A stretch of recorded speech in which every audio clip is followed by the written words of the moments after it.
할렐루야. 하나님을 찬송합니다. 코로나 이런 어려운 상황 속에서 어떻게 주님의 평강으로 모두가 평안히 잘 지내시는지요.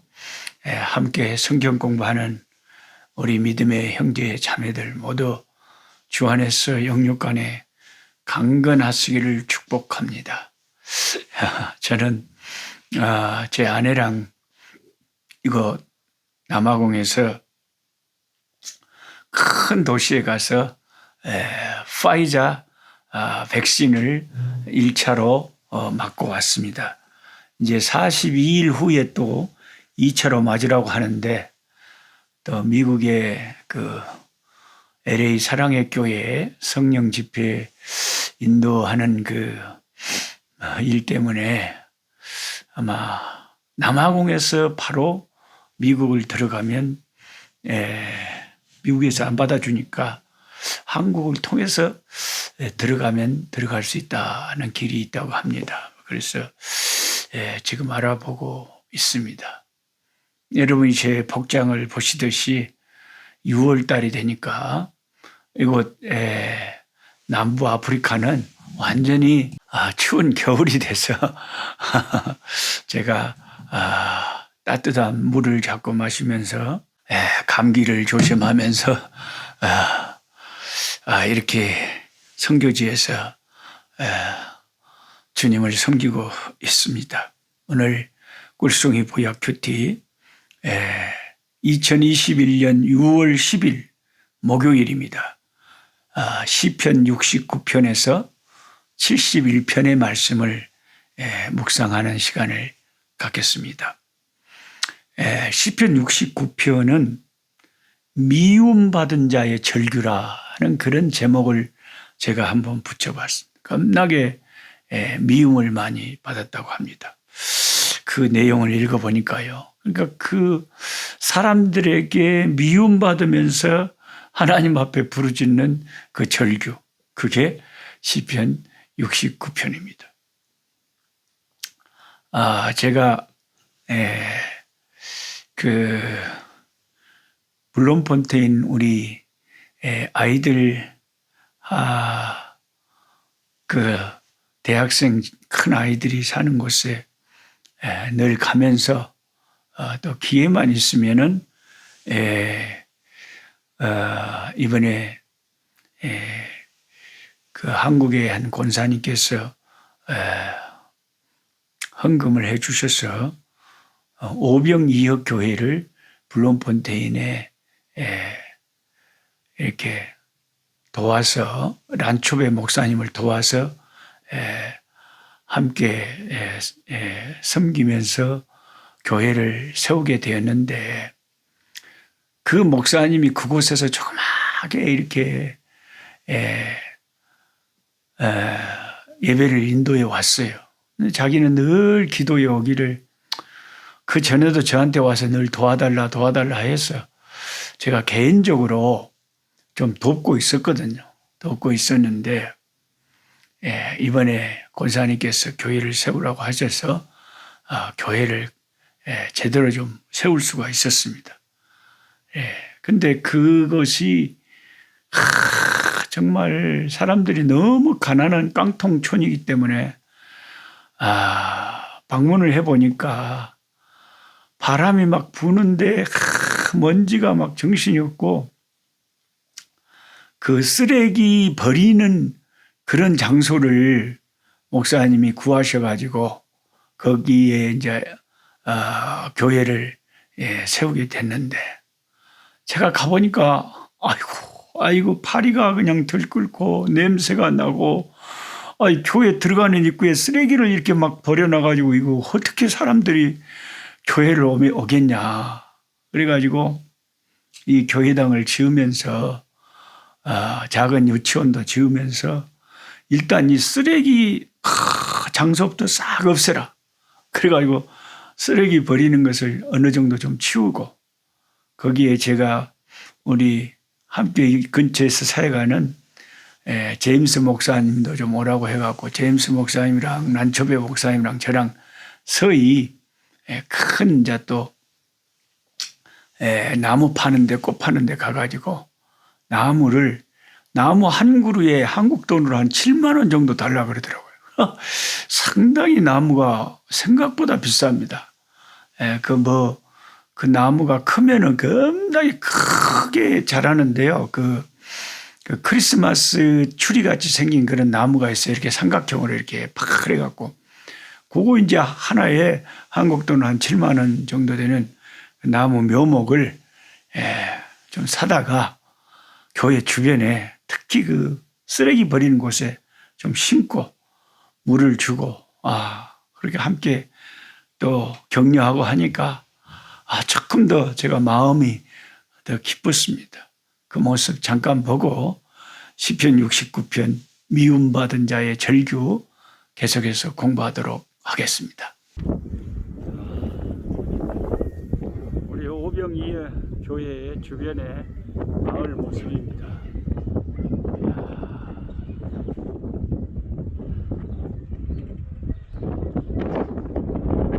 지금 제가 이제 나무를 사다가 지금 심으려고 세워놨는데 이 나무가 있는 이곳이 나무를 세워놓은 이곳이 불과 몇 주 전만 해도 완전히 쓰레기 갖다 버리는 장소가 되어버렸어요. 쓰레기를 여기다가 완전히 쓰레기 엄청나게 버려놨는데 교회 들어온 입구에 이것을 깨끗하게 정리하고 지금 멋있는 나무들을 심고 있습니다. 이 동네가 다 이렇게 가난한 지역이라 나무를 심고 이렇게 하는 일은 거의 드뭅니다. 이 교회 주변의 모습들입니다. 자, 우리 란초베 목사님, 제임스 목사님 같이 이렇게 황량한 곳에 나무를 심는 모습이 교회 펜스를 따라서 주변을 따라서 참 좋습니다. 교회를 삥 둘러서 이렇게 멋지게 나무를 심으려고 합니다.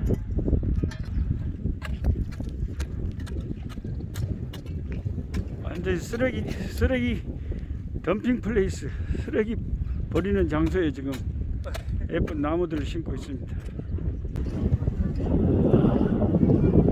교회당 바로 옆에 이 집들이 이렇게 펜스 사이로 교회만 바로 옆에 집들이 막 빨래 널어놓고 이렇게 양실로 된 집들이 계속 있는 동네입니다.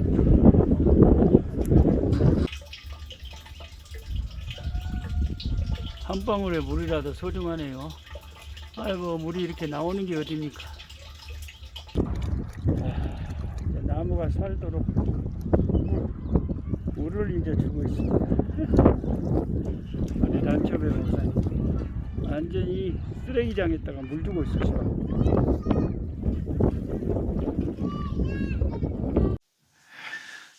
시편 69편에는 미움받고 버림받는 한 사람의 모습이 등장합니다. 그는 자기가 거의 죽음 직전에까지 내몰렸다고 합니다. 자기 가족에게마저, 자기 가족들마저 자기를 외면하는 존재가 됐다. 참 사람이 살다 보면 가까운 가족들에게까지 외면당하는 자리라면 얼마나 마음이 힘들까요? 그래서 1절에 보면 시편 69편 1절에 긴급하게 하나님 앞에 도움을 요청합니다. 물들이 내 영혼에까지 흘러 들어왔나이다. 물들이 내 영혼에까지 흘러 들어왔다. 영혼에까지 물이 들어온 것은 자기가 내 육신과 세상 사는 문제와 그런 것도 복잡하지만 자기 심령에까지 고통이 임했다는 것입니다. 사람이 정신적인 고통, 영적인 고통이 더 힘든 거거든요. 물이 서서히 차가지고 이제 목을 지나서 코에까지 들이찼다는 거죠. 이제 더 이상 버티기가 힘들다는 거죠.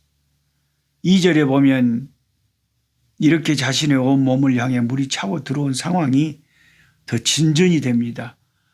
나는 설 곳이 없는 깊은 수렁에 빠지며 깊은 물에 들어가니 큰 물이 내게 넘치나이다. 이제 깊은 물에 서서히 빠져 들어가는 모습을 적고 있습니다. 열심히 허우적대지만 힘이 빠져 더 이상 버티기 힘든 상태 같습니다. 그 물이 얼마나 깊은지 바닥을 헤아릴 길이 없습니다. 아마도 이 상황은 물속에 빠져 들어가는 모습과 더불어 구덩이, 수렁, 진흙밭에 빠져 들어가는 모습을 연상시키기도 합니다. 그런 데는 빠져나오려고 움직일수록 더 깊이 수렁텅이로 빠져들어가게 됩니다. 그렇다고 가만히 있는다고 해서 그 수렁에서 빠져나올 수 있는 것도 아닙니다.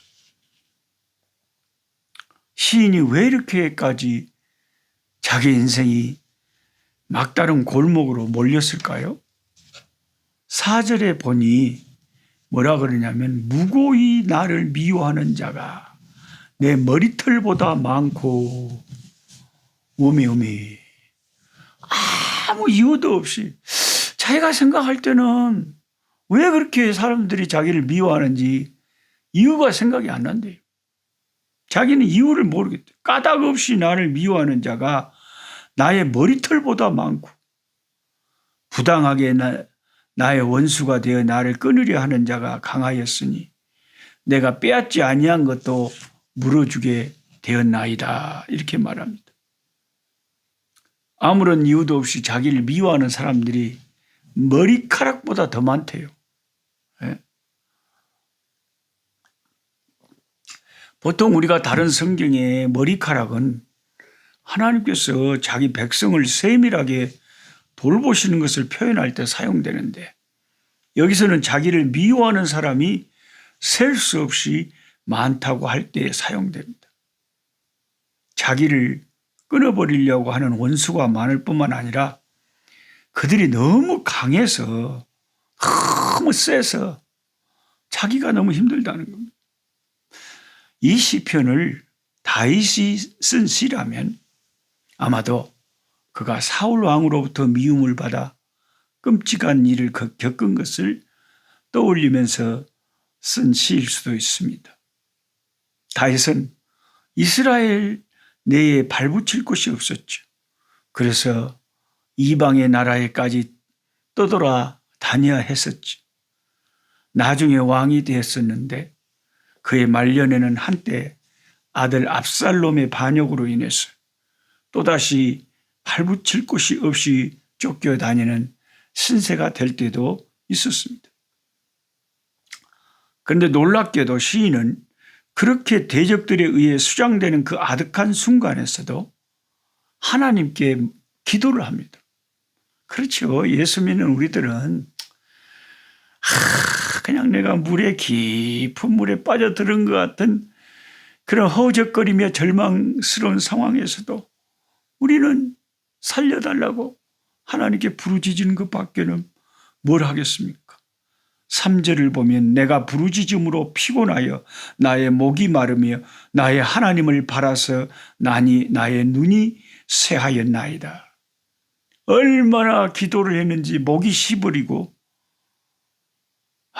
그리고 얼마나 하나님을 바라보는지 눈이 쇠하여졌대요. 믿음은 이렇게 고난을 피해가는 것이 믿음이 아니라 고난 속에서 하나님을 처절하게 부르고 하나님을 철저하게 바라보고 의지하면서 그 고난을 견뎌내고 돌파해 가는 것, 이게 진짜 보배 같은 믿음의 역사죠. 그런데 이 시인이 겪은 더 끔찍한 고통이 있습니다. 그의 마음에 깊이 새겨져 있는 트라우마가 있는데 그게 뭐냐면 자기가 내적으로 더 큰 상처를 입은 그 문제가 가족으로 인한 것이었답니다. 가족. 시편 69편 8절을 보십시오. 내가 나의 형제에게는 객이 되고 나의 어머니의 자녀에게는 낯선 사람이 되었나이다. 나의 어머니의 자녀가 결국 형제제요. 그 형제 자녀들에게 자기가 낯선 사람처럼 취급을 받는데, 이런 경우는 참 드문데요. 한 배에서 태어난 형제들이 자기를 향해 이방인 취급을 했습니다. 사실 우리 주 예수님도 이 땅에 계실 때에 육신의 가족에게서는 낯선 존재가 되었었죠. 이상한 사람 취급을 받은 적이 있죠. 예수님이 출가를 하시고 집도 절도 없이 떠돌아다니면서 하늘나라 복음을 전파하고 다니실 때에 예수님의 육신의 가족들이 가족 대책 회의를 열고 친척들까지 동원돼서 저 예수가 정신이 나갔다, 집에 그래 데려와야 된다 하고 회의를 하고는 친척들이 가족들이 몰려왔습니다. 그래서 제자들이 보고를 하잖아요. 모친과 형제들이 주님 찾는다고. 그때 예수님께서 끔찍도 안 하시고 말씀하셨죠. 누가 내 형제고 누가 내 모친이냐. 하나님의 말씀을 듣고 그 말씀을 순종하는 사람이 내 형제요 자매요 모친이다 라고 하셨죠. 성당에 다니는, 천주교에 다니는 분들은 이런 성경을 좀 기억을 하셨으면 좋겠어요. 예수님의 모친 마리아를 특별하게 생각하는 것 자체가 우상 숭배입니다. 우상 숭배. 마리아에게 절을 하고 예수님의 이름으로 우리가 기도를 하고 예수님께 의탁해야지, 마리아에게 기도를 하고 마리아의 상을 세워놓고 하는 것은, 이렇게 예수님께서 누가 내 모친이고 누가 내 형제냐, 하나님 말씀을 듣고 순종하는 자가 내 형제요 모친이라고 하는 말씀을 기억해야 되는 것입니다. 우리는 시편 69편의 이 저자의 고통에서 예수님의 고통도 보게 됩니다. 그런데 참 독특한 시인의 고백이 69편에 나오는데요. 자신의 우매함을 고백하는 내용입니다. 사람들이 다 원수가 되어 자신의 목숨을 위협할 뿐만 아니라 가족들도 그것을 나 몰라라 하는 그런 상황에서 시인이 할 수 있는 것이 무엇이었겠습니까? 하나님께 부르짖는 것뿐이었겠죠. 하나님께 무엇이라고 부르짖을까요? 도와달라는 것이요, 건져달라는 것이겠죠. 그런데도 시인은 다소 엉뚱한 고백을 합니다. 5절 말씀을 보세요. 하나님이여, 하나님이여, 주는 나의 우매함을 아시오니 나의 죄가 주 앞에서 숨김이 없나이다. 이 시인은 자신이 까닭없이 미움을 받고 있고 부당하게 수장당하고 있다고 말했습니다. 그런데 다음 순간에 하나님을 향해서 자신은 참으로 어리석다고, 자신은 참으로 죄가 많다고, 내 죄가 주님 앞에서 숨김이 없다고 솔직하게 어리석고 죄 많은 자기 인생임을 주님 앞에 고백합니다. 이 5절 말씀은 성경을 묵상하는 많은 하나님의 백성들을 당황하게 만듭니다.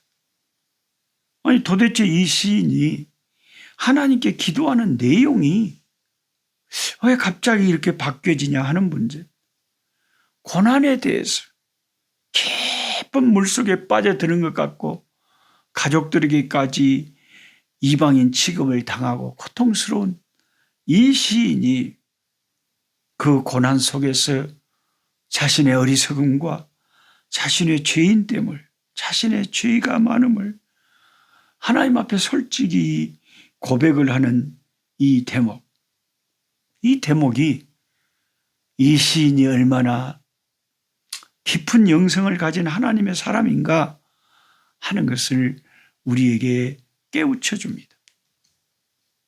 우리가 여러분 고난당할 때 물론 욥처럼 하나님께서 우리의 죄와 상관없이 특별히 하나님의 더 깊은 경륜과 섭리를 이루시기 위해서 우리에게 참 기가 막힌 고난의 터널을 통과하게 하시는 경우도 있습니다. 물론 그런 경우도 정말 있습니다.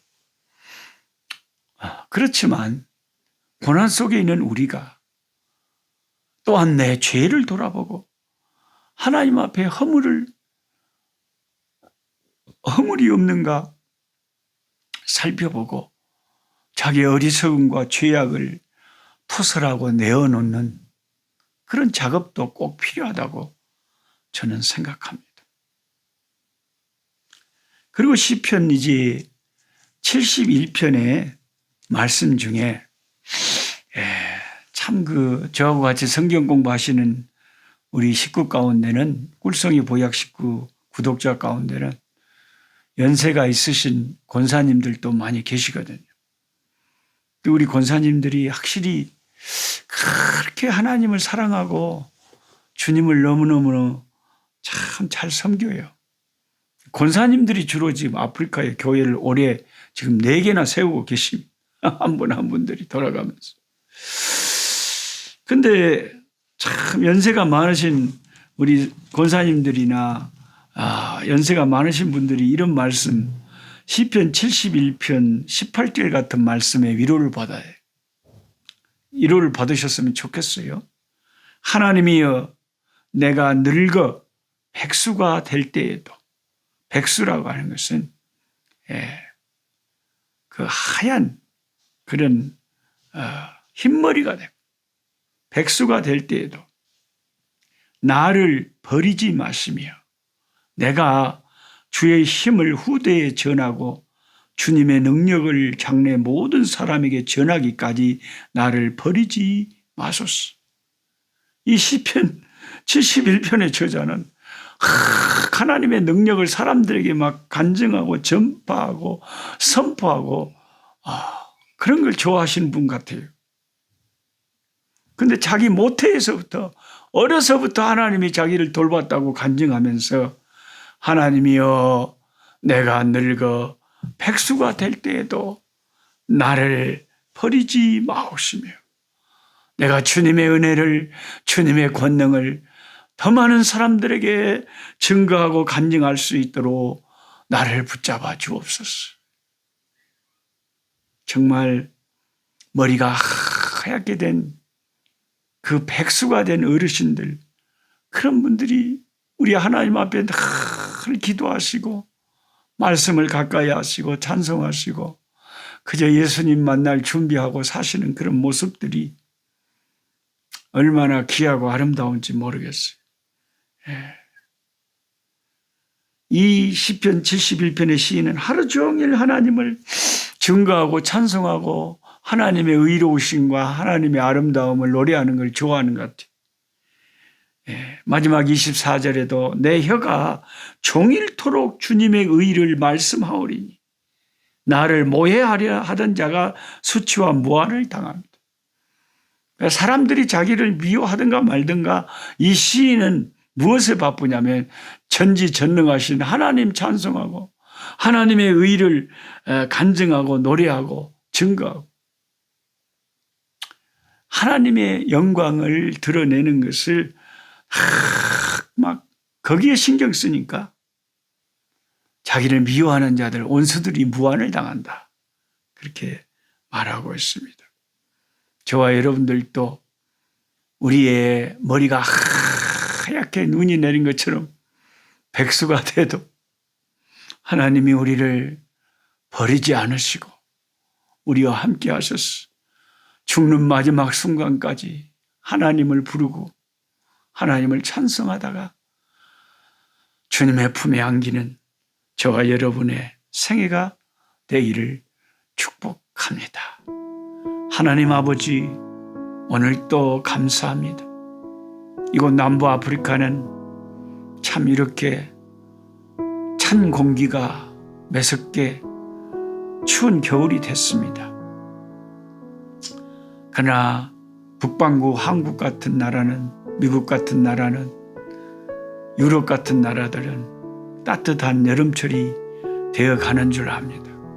하나님, 겨울철이든 여름철이든 우리는 추우나 더우나 바쁘나 한가하나 매일매일 하나님 말씀을 가까이 하고, 우리 하나님 어려서부터 우리가 하얀 머리가 되는 백수가 되는 그날까지 우리 하나님 우리를 버리지 아니하시고 우리를 돌보시고 힘주시고 우리를 사랑하시는 그 주님의 사랑에 힘입어서 하나님을 잘 섬기다가 하나님 앞에 서게 하시고, 힘들고 어려운 고난의 때에도 아버지 하나님, 고난받는 자의 절규처럼 그 상황 속에서도 우리가 죄가 없는지, 나의 어리석음은 없는지, 하나님 앞에 불의한 것은 없는지 살펴보면서 예수님의 피를 의지하고 씻음받고 회개하며 정결함을 얻고 하나님 앞에 항복하고 변화될 수 있는 우리가 될 수 있게 주여 은총의 나날들을 허락하여 주시옵소서. 예수 그리스도 이름으로 기도하옵나이다. 아멘. 약한 자 힘주시고 강한 자 바르게 주 함자 정태